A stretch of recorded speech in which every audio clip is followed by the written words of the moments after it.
This time, we're now joined by a special guest, the 6'2", 200-pound sophomore who came to Norfolk and Old Dominion from Morgantown, West Virginia, where he played for the Mountaineers. He is a product of Highland Springs High School in Richmond, played at Hermitage before that, and his 202 receiving yards this past weekend, the second most by an ODU player. It also was the fourth most by an FBS wide receiver this season. His 3 touchdown catches also tying an ODU single-game record. We're now pleased to be joined by Ali Jennings here on the 757 at 6 on ESPN Radio 94.1. You're home for ODU football. Ali, what's going on out there? I'm good. How you guys doing? Not too bad. A pretty impressive performance for you this past weekend. Have you come down from Cloud 9 from one of your most dazzling games ever, high school, college, you name it? Thank you. But I don't really think I was on Cloud 9. It was more of like it was just felt like it was just happening. I can't really explain it. Probably like the most impressive stat-wise game I've had. But I'm pretty sure I have better games to come in the future. All right, good deal. Well, you played in some memorable games, state championship games in high school, had those shared memorable moments. But where did last weekend's game with 90 points scored, the 252 yards, the 3 tuds, as they like to say, rank? And as it as wild a game as you played in, given all the, I guess you could say, topsy-turvy twists and turns, if you will, in the game? I'd definitely say it would be top 5 games I played in, just because of the stakes of the game. Like, it would be up there with my state championship, my senior year of high school, and a few of my games from my freshman year at West Virginia. Definitely top 5, just because like everything that we've worked for and what we had on stake, just trying to keep our bowl eligibility. Sure. Now, you played previously at West Virginia. What drew you to come to Old Dominion? Just relationships that I've had from recruiting. Like my first go around there recruiting, I knew Coach Duke, my receiver coach, Coach Fontel Mines. He's actually from Richmond. He's a Hermitage alumni. He recruited me to pretty much everywhere he's been. He's been working his butt off trying to get me, and they finally sold me. And just a few relationships I had with the guys on the team already, and I just felt like it was the perfect place to be. I trusted in the coaches, and I trusted in what the other guys on the team were telling me about the program, and it's been working out. I'm glad I made a decision. I'm loving it. Now, you mentioned Fontel Mines, a guy that played at UVA, also played at Hermitage High School in Richmond, and then a few seasons in the NFL. Be honest, I know how these coaches work. Did they kind of motivate you off season and say, I had this when I played. I don't know if you can get this many yards, catches, and touchdowns. Those guys kind of stoke the fire a little bit, give you some fuel? Yeah, definitely. Coach Mines will definitely come to me and ask me, like, do I want his hands for the week? Because he claims he has the best hands. But I always tell him, like, you can keep your hands because they're number 2 compared to mine. And it's just a little, like, setting fires under me, trying to joke with me because I've been struggling to get in the end zone the past couple of weeks. I'll have all these yards. And then I was telling them, I'm going to get in there, just watch. And then it happened 3 times in one game. So, yeah, they trying to set, like, friendly, like, joking, like, fires under me. And I'll take them and embrace them and then try and apply it to the game. There you go. Well, we're talking with Ali Jennings, the third from Old Dominion University. Had a big performance this past weekend against Charlotte, 56 grabs for 992 yards and 6 touchdowns on the season. It's the 757 at 6 here on ESPN Radio 94.1. You're home for ODU football. And Ali, how much did you take notice of some of the standout receivers this program has produced, specifically Jonathan Duhart, Travis Fulgham, who had a good deal of success in the NFL with the Eagles? How much did you take notice of that as you considered the Monarchs? It's actually crazy because me and my older brother were talking about a few of the guys that have been through the program that are making plays in the NFL, and then just having this new coaching staff who's actually put other receivers in the NFL from other schools, and that was another reason that I decided to come here because obviously the NFL is a future goal of mine. And I watched guys like Zach Pascal, Travis Fulgham, Duhart, seeing them play, like their games, and actually trying to apply some of their games to myself. But it's definitely something that looked at and I liked about the school that they put a few receivers in position to reach their dreams, which is another dream of mine.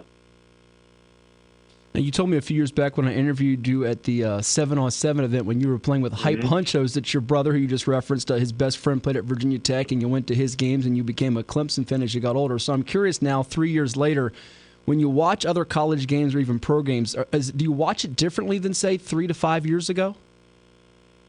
Oh, most definitely. Okay. I watch a lot of the receiver play more in detail now. To understand like why it was like so much separation, or like why he didn't catch the ball because of how he ran his route. And then by me also doing that, learning how the DBs are also playing us just from different schools and different NFL guys, just to help get better at my game. And that's something that I have gotten better at since high school. Because high school, I was just watching it and getting excited when guys are making big plays and just trying to be like them one day. But now I understand like it's way more in depth that's going on than just guys getting open and catching the ball. Sure, and I remember you mentioning explosion, getting in and out of your routes, technique is things you wanted to get better at, and talking about sort of that difference from high school to college now. What sets you apart today from other college receivers? Because a lot of you guys, 6'2", 6'3", 200-plus pounds, can go run and jump and get those touchdowns in the end zone. What do you think sets you apart to maybe be one of those NFL prospects one day? I think what sets me apart is my determination just to keep perfecting my craft. I know a lot of guys try and use like pure athleticism. Yeah, I'm an athlete. I can run and jump with anybody, but I want to just be the best receiver, route runner, and catching the ball, and football player, just knowing the game that I can be. And I think that's what sets me apart from a lot of other guys. I'm curious, Ali, a lot of people left this team for dead and didn't see this coming from 1-6 to 6-6. What triggered this turnaround, and did you all see it coming? I feel like we're the only ones that saw it coming. I remember I came and talked to the team and just doing my research about everyone and stuff. And when I decided to commit here, I knew this was a team that could make something great happen. And we always talked about it like this is a completely different team from the 2019 team when they went 1-11. Everybody's positive, everybody works hard, and everybody's here for each other. We're all fighting for each other. And yeah, I feel like everybody doubted us, and now a lot of people are trying to come from behind the shadows and be our support, which we accept, we think, but we know it's we only have us. Well, it's funny because a 21-point lead evaporates in the third quarter. My thinking was, kind of following the game along, was that might have been the type of game you guys lost in September but won in November. Did those close games and adversity help you all and bring you together, and how so did it help you? I think it helped us just get the maturity. I know a lot of our team didn't have a lot of experience. Everybody's pretty much freshmen and sophomores. So we hit a learning curve early in the season, and I think we're finally getting over that. We still have a lot to improve on, but just we're getting more mature.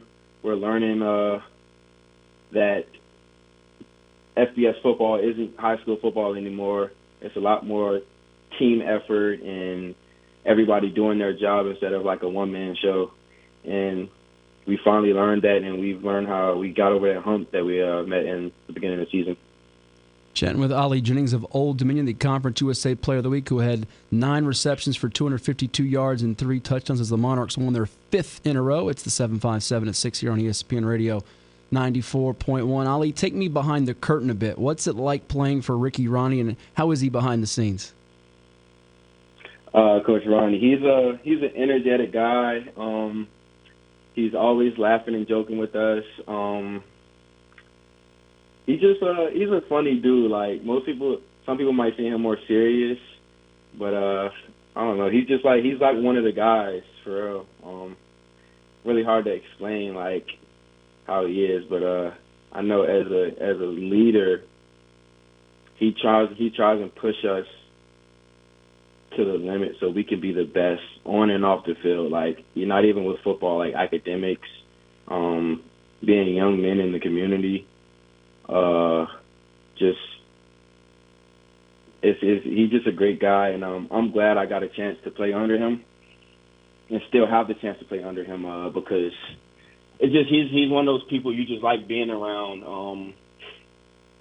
I don't see as a coach, he's a good dude, but you can see him as a friend, a father figure, a big brother, just someone who's always there for you, and just wants the best for you.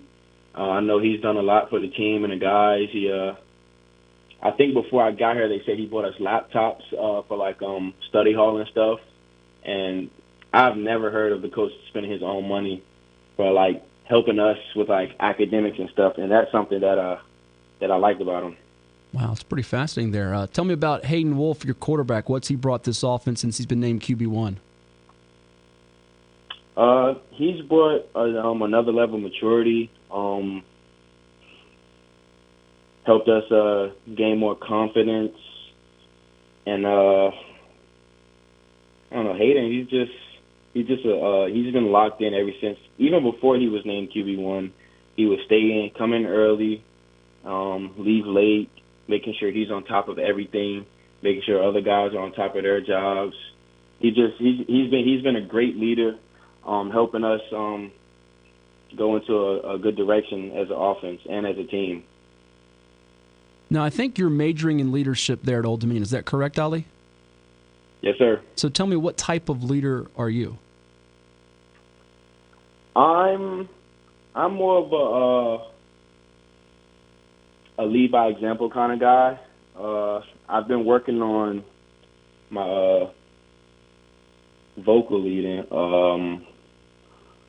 But yeah, I've always been the guy that'll just come in, work hard, try and bring guys in with me, coach guys up from what I know and what I've learned, if they haven't learned it, and just try and be there for everyone. If somebody needs something, they know they can come talk to me.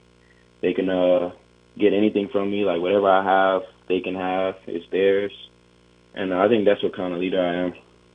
Well, certainly a playmaker, a leader, developing into more of one, and also a guy that's very generous. One of the things that sticks out about you, Ali, that I mentioned on Monday night's show was you passing out Christmas presents in December of 2018 with Highland Springs after beating Stonebridge in the state championship game at Hampton University. I'm not sure I've seen another athlete in my 20-plus years of doing this ever do that. What compelled you to do that?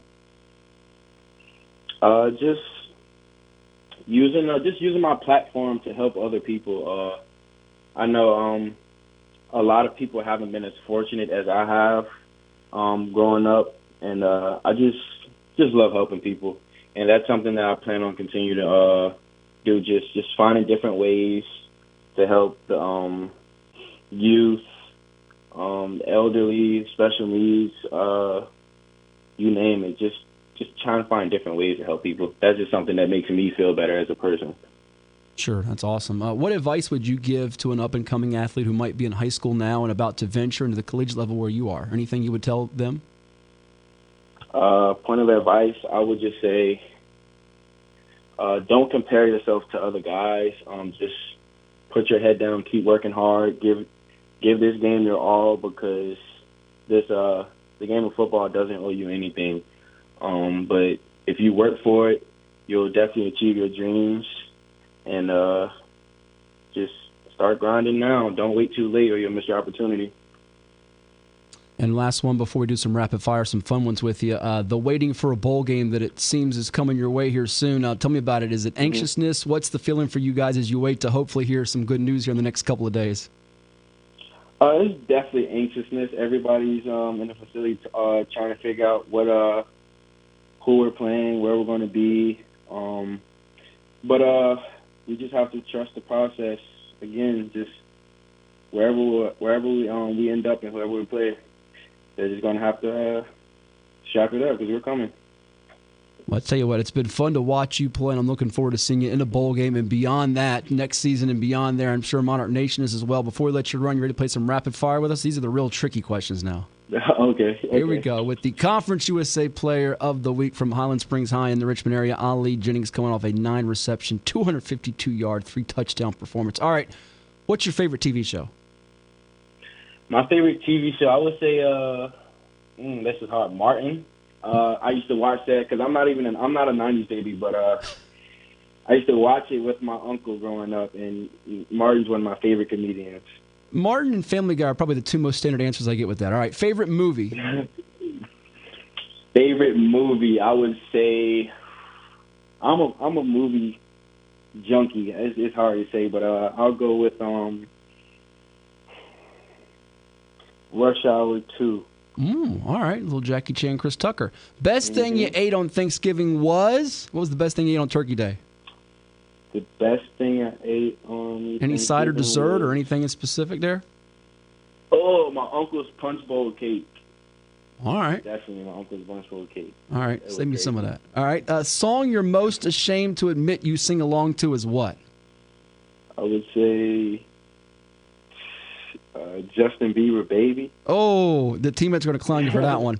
What's your first choice in rock, paper, or scissors? What's your first choice, rock, paper, or scissors?